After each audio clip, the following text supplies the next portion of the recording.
Bonjour. Cette fois-ci, j'avais envie de partager avec vous quelques réflexions autour de ce que l'on peut appeler le grand défi de l'homme. Comment aimer une femme? Comment aimer une femme? Je pense que c'est la chose la plus difficile que je connaisse. Je dirais que c'est plus facile de monter une entreprise, de créer des stratégies, que de savoir comment aimer. J'ai beaucoup souffert dans mon passé, dans mes relations à la fin, à la rupture,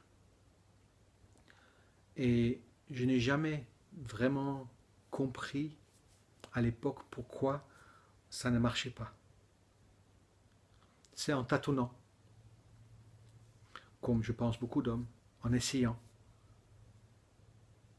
Nous sommes de la même espèce, les hommes et les femmes, mais j'ai l'impression que nous sommes deux animaux complètement différents. Nous fonctionnons différemment. Nous n'avons pas les mêmes pulsions, pas la même manière de prendre notre place dans la société, même si beaucoup de choses se ressemblent et s'entremêlent. Comment faire? Comment j'ai fait? J'ai fini bien sûr par faire de cette quête mon occupation principale, et ça fait longtemps maintenant que je cherche, mais comment faire? Comment faire pour toucher le cœur d'une femme, toucher son corps, son sexe, son âme? Bien évidemment, ce que je dis dans la vidéo précédente, le fait de prendre ma juste place en tant qu'homme, de sortir de la peur de perdre ma compagne, est très important. Là, pour moi, pas besoin de revenir là-dessus. Mais je vois beaucoup dans des relations que très souvent, quand cette partie-là manque, il y a des couples qui fonctionnent parfois que sur la partie intime. Parfois, c'est le seul endroit où l'homme montre encore un peu sa puissance. Et encore, et encore. Il y a beaucoup plus d'hommes que l'on pourrait croire qui sont impuissants ou éjaculateurs précoces. Un sujet sur lequel je vais revenir. Alors, moi aussi, donc, en tâtonnant, j'ai découvert des choses. Et au fur et à mesure que j'avance, je me rends compte que ces choses fonctionnent. Je reviens. Au préalable et en parallèle, il est important pour un homme de prendre sa place. Ne pas attendre que la femme lui donne, mais de sortir du giron, on pourrait dire, de sa mère, et de faire de la femme mère sa compagne amante. Mais la partie physique alors, comment faire? Il y a trois choses, je pourrais dire quatre choses, qui sont, à mon avis, essentielles. Je dirais, la première chose, c'est de savoir que aimer une femme n'est pas une occupation qui prend juste 30 minutes dans la journée. Parfois, j'ai entendu déjà la question, mais pourquoi tu es avec telle femme? Pourquoi tu ne fais pas du polyamour? Ou pourquoi tu ne partages pas avec plusieurs? Et j'ai dit, c'est simple. Déjà, je suis avec telle compagne parce que c'est avec elle que je suis. C'est comme ça que la vie s'est agencée. C'est elle que je dois sûrement intégrer. Mais pourquoi que elle? C'est simple, parce que je n'ai pas le temps d'aimer plusieurs femmes. Je n'ai pas physiquement pas le temps. Parce que pour moi, aimer une femme n'est pas seulement quand mon désir éveille mes pulsions et quand mon désir éveille ma sensation de amoureux. Je pense que chez beaucoup d'hommes, ça marche comme ça. Quand nous sommes, quand comment dire, quand nous n'avons pas fait l'amour pendant quelque temps, et que nos testicules se remplissent, on pourrait dire, notre désir augmente, notre compagne est plus belle, et nous nous sentons plus amoureuses, plus amoureux. Pendant que juste après avoir fait l'amour, et qu'il y a eu éjaculation, mais très souvent, j'entends beaucoup ça chez les hommes, leur femme est moins belle.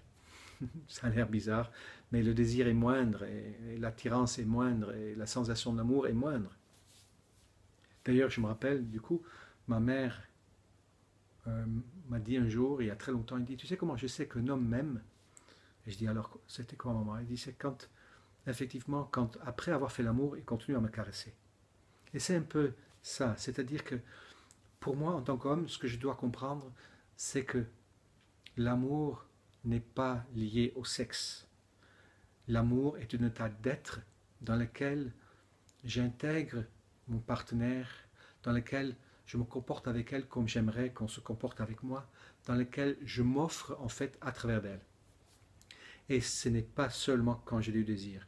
Ça commence à la limite la nuit, quand nous dormons ensemble, de garder le contact, les attentions que je lui porte au fur et à mesure de la journée, une caresse par-ci, un bisou par-là, et qui ne sont pas, surtout pas, sexuels. La manière dont je prépare les choses, et non pas pour qu'elle m'aime, non. Ce qui est important de comprendre, c'est que je m'aime à travers d'elle. Elle me permet d'être homme. Mais les gestes d'amour, les gestes d'unité, les gestes qui unifient ne sont pas sexuels seulement. Les SMS que je lui envoie dans la journée, le lien que je garde avec elle, ma capacité de ne pas être dans mes blessures avec elle, c'est la première facette, je dirais, c'est très important. Après, découvrir lequel c'est, chez chacun d'entre nous, c'est notre paire de manches. Ensuite, je dirais, comment faire pour la rencontrer, pour l'aimer, donc plus physiquement. En fait, la première chose, c'est comme des énormes préliminaires, on pourrait dire. C'est que c'est pas la peine. Au début, oui, ça marche. La sexualité réciproque. Je l'explique dans d'autres vidéos pourquoi, de mon point de vue. Mais faire l'amour, c'est tout ça déjà. Et quand au moment donné ça devient physique, j'ai 3 pistes à vous offrir. Donc ensemble, ça fait 4. La toute première, ça a l'air compliqué, c'est demander. Demandez ce que votre partenaire aime. Créez à la limite des jeux entre vous qui permettent de découvrir. Je pense que très peu d'entre nous ont appris comment la sexualité fonctionne. Je n'ai pas appris de mon père. Je ne pense pas que ma compagne a appris de sa mère, ni de son parent du sexe opposé. Mais je pense que c'est intéressant de découvrir ensemble. Comment ça marche ton corps? Regarde comment mon corps marche. Qu'est-ce que j'aime? Qu'est-ce que tu aimes? Et d'oser tranquillement, à partir de... Vous pouvez en faire un jeu, où chacun propose ou demande, dans une découverte sans tabou et sans limite. 2 amis consentants. Bien sûr, c'est moins romantique, mais c'est très complice. La deuxième chose que j'avais envie de parler, c'est la notion de slow sex. C'est-à-dire que nous, les hommes, pouvons faire l'amour très rapidement, faire du sexe très rapidement, d'une manière relativement animale, et souvent. Pendant que la femme ne fonctionne pas physiquement tout à fait pareil. Chez nous, l'envie vient, je dirais, de notre zone sexuelle. Pendant que la femme, ça vient plutôt à partir de son cœur. C'est ma perception personnelle. Je pense qu'il est partagé par d'autres, mais chez la femme, ça vient de là. Chez nous, c'est très rapidement que dans la zone sexuelle, ça s'allume. Déjà par notre animalité, par nos références animales du passé. Le fait que nous sommes là pour féconder. Et on peut faire ça souvent, pendant que la femme, une fois qu'elle a son bébé, elle est tranquille pendant un certain temps. Pendant que la femme, elle fonctionne à partir de là. Donc si je vais avec mon désir d'homme tout de suite vers ces parties sexuelles, mais je risque de me tromper. Il s'agit donc plutôt de comprendre, encore une fois, que la femme est plutôt faite pour l'amour. Et donc, et le sexe peut en faire partie. Et donc, elle a besoin d'être rejointe là-dedans. Et je dirais que la notion de slow sex correspondrait à, je veux dire, pour les hommes, à retenir un peu leurs chevaux. De ne pas aller tout de suite au galop, d'aller lentement, d'utiliser leur excitation plutôt pour animer leurs bras, leur corps, leur tête, dans quelque chose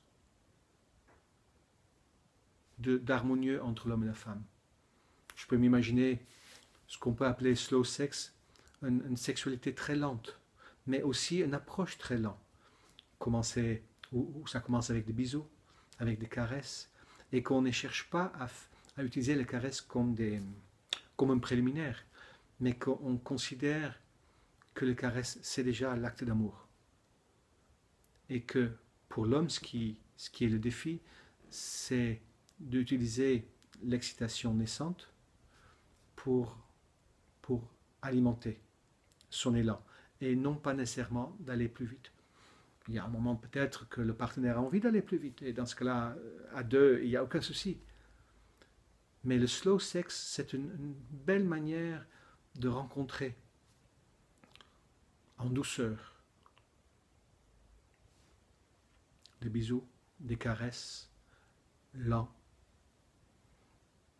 avec le corps, et tout doucement, le feu se tisse, ou s'attisse, comment je sais pas, le feu grandit pour les deux partenaires, lentement. Donc pour l'homme de rester calme.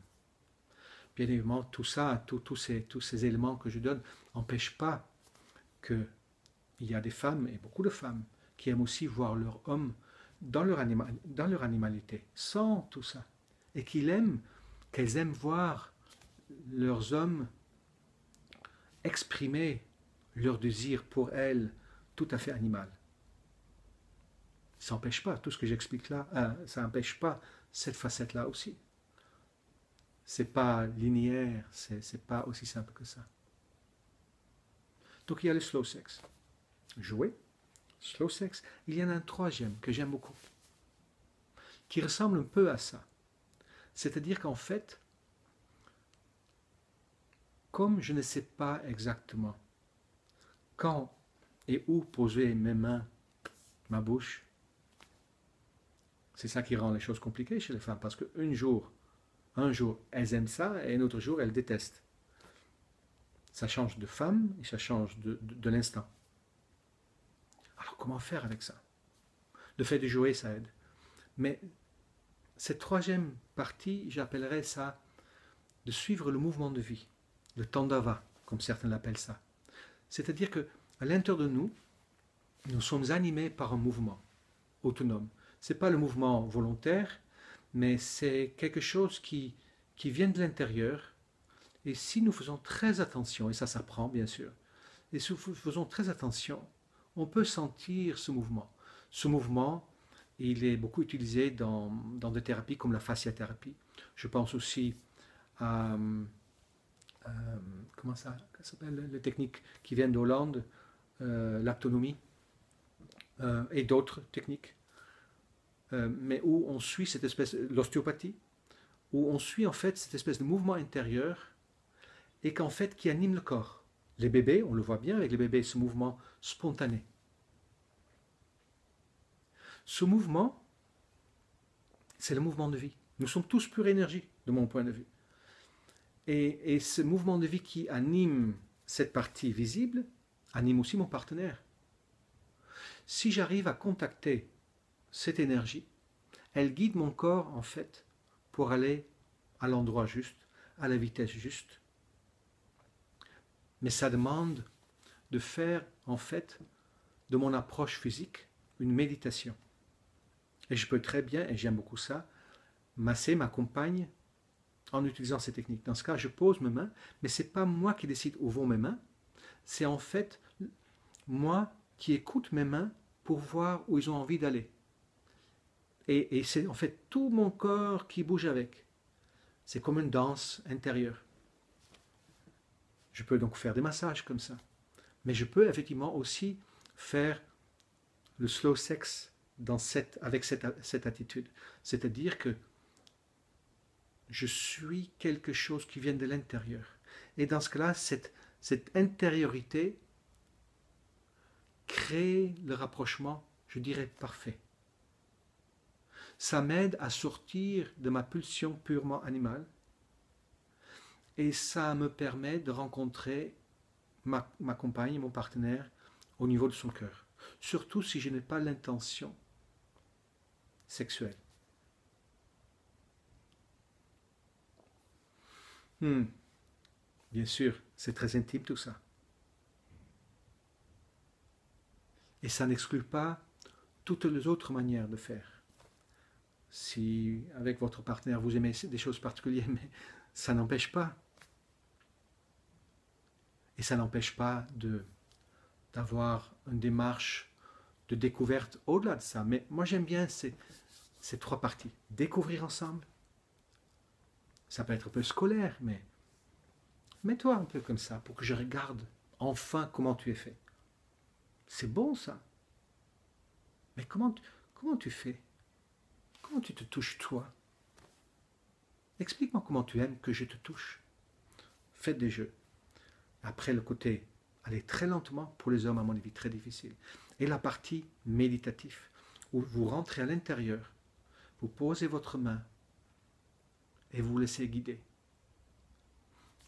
Bien évidemment, ça peut demander d'utiliser de l'huile pour laisser le corps plus facilement glisser. Mais en tout cas, en tant qu'homme, je me rends bien compte qu'avec mes partenaires, il s'agit de ça. En gros, prendre ma place d'homme, ne pas avoir peur de perdre ma compagne, être vraiment moi-même, etc., etc. De jouer, à découvrir ensemble, de faire le sexe lentement, d'entrer dans le tandava ou le mouvement de vie, et au-delà de tout ça, de oser aussi parfois de vivre et d'imposer quelque part mon animalité. Pas nécessairement évident, mais c'est là où je vous donne la piste. Comme je dis encore une fois, ce qui n'est pas évident, et ça reste toujours pareil, c'est qu'un jour on peut toucher et c'est très aimé, et un autre jour on touche et c'est pas aimé. Et ça disparaît avec ça. Ça disparaît avec le simple fait d'entrer dans quelque chose qui est l'ordre du cœur. Et à partir de là, tout peut arriver. Si vous approchez votre partenaire avec le cœur, elle va se sentir aimée pour ce qu'elle est, et non pas parce qu'elle a un corps, comme je dis avec des creux et des bosses. Et si elle se sent aimée pour ce qu'elle est, elle peut plus facilement nous accueillir. 20 minutes, ce n'est pas assez, parce qu'il y a des heures et des heures que je pourrais parler de ce sujet. J'espère que ça a été utile pour vous, les hommes.